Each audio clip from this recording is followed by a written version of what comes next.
Sports Flash TV na may dati. Ito ay lagi kang panalo, bakbakan na sigurado, mga balitang good news! Next fight ni Casimero, done deal na. Pag-usapan natin yan mga ka-Flash. Pero bago ang lahat, huwag kakalimutang i-like, mag-subscribe at i-hit ang notification bell para updated ka sa mga bidyong katulad nito.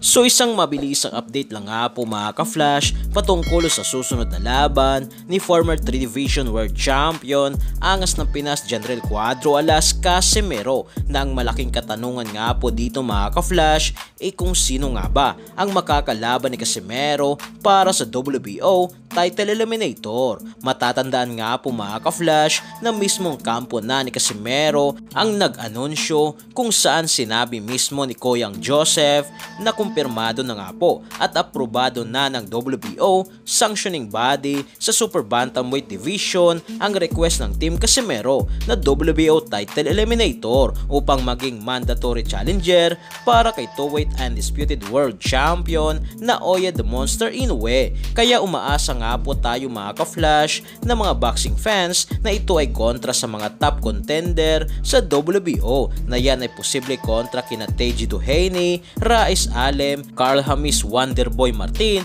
Muhammad Sheikhob, Liam Davis at Elijah Pierce, o di kaya'y sa pinakamatunog ngayon ang Marlon Tapales versus General Casimero. Ngayon nga po mga ka-Flash ay bigla ang nag-update ng napakagandang balita ang kapatid ni General Casimero na si Coach Jason Casimero, na ayon sa kanyang post sa kanyang Facebook page na Kuya Lods sa Kalam ay done meeting, done deal, #Bumbalahos, diskarte tol. Subalit sa update dito ni Kuya Lods ay hindi nga po niya dito binanggit sa kung sino ang makakalaban ni General Casimero, kailan ang laban, ang venue at kung ito ba ay para sa WBO title eliminator. Pero asahan nga po natin mga ka-Flash na ang mag-aanunsyo na po nito ay ang kanyang promoter na si Masayoke Eto ng Treasure Boxing Promotion.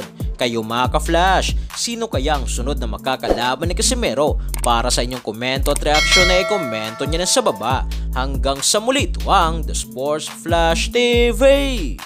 Sports Flash TV na may dati. Ito ay lagi kang panalo, bakbakan na sigurado, mga balitang boxing. Ito laging bago, balitang boxing, laban na kasado, di papahuli pagdating sa bakbakan, mga pambato na patuloy ang laban.